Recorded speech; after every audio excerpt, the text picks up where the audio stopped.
Elliot came and he had the sweetest cry I've ever heard. I still can hear it ringing in my ears. Jenny and Matt Mooney's baby boy, Elliot, spent 99 days on this earth before he went to be with Jesus. Grief has a funny way of just isolating you and making you feel alone, making you feel as though you're not walking through it together sometimes. And so it was hard and it was low. In the midst of their grief, Matt and Jenny knew they had to put into practice what they had learned through Elliot's precious life and share that with others. I'm Jim Kirkland. And I'm Phil Fleischman. You're listening to the fifth and final episode in our 5-part series, More Than Our Abilities. It's part of GPS, God, People, Stories, an outreach of the Billy Graham Evangelistic Association. You heard Matt Mooney say that grief has a way of making you feel alone. Well, Billy Graham will have more to say about that a little later in this episode. That word alone, how many people feel alone? The Bible teaches something about loneliness.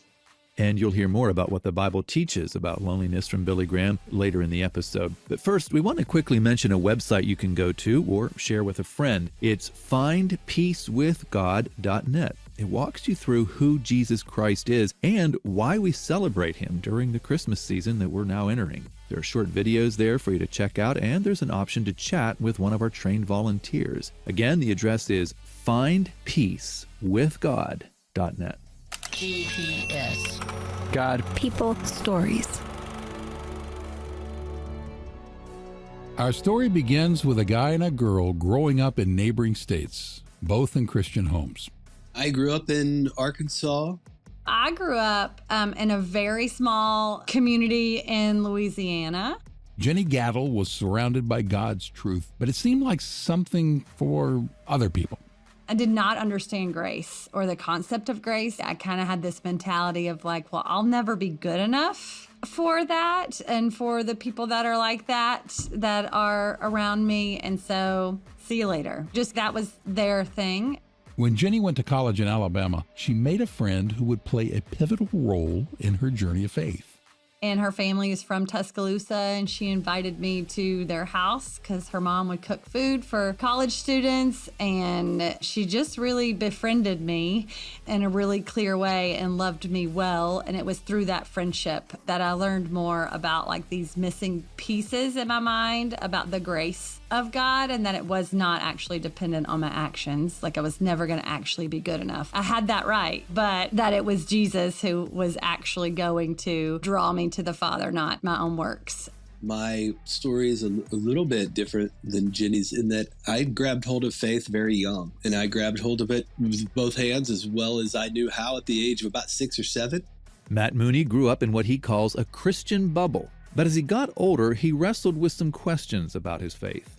And so as I grew, people whose faith I looked to and books that I read and were really people who were comfortable questioning. And that for me was just huge, to find people and voices, whether they were authors or in books, who didn't necessarily for me look polished or looked like they had all the answers, but were really asking questions.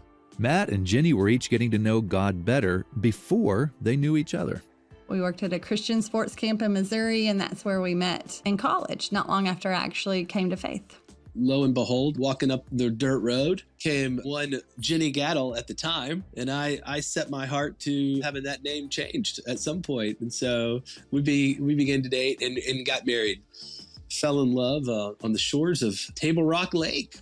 After college, Jenny and Matt shared their life together in Fort Worth, Texas, working in youth ministry. We had very little of what they call money at that time. I think the best way to start a marriage is with nothing. I don't know that you want to stay there. Good if you do, fine if you do. But we had none of the money and all of the joy. From Fort Worth, their next stop was Fayetteville, Arkansas, where Matt enrolled in law school and Jenny did odd jobs here and there. They didn't know what the future held, but they were clear on one thing. There was something in our hearts that we just knew that we wanted to follow Jesus anywhere. And I think if you were to ask me as 23-year-old, I would say like, I'd go overseas, I'd live in different conditions, but I didn't think of any other ways necessarily that would live out. But that is where the Lord for sure sparked in both of us that we were going to live our lives for him no matter what. And we, at that point, didn't know what it would mean. 1 year into law school, Matt and Jenny found out they were expecting.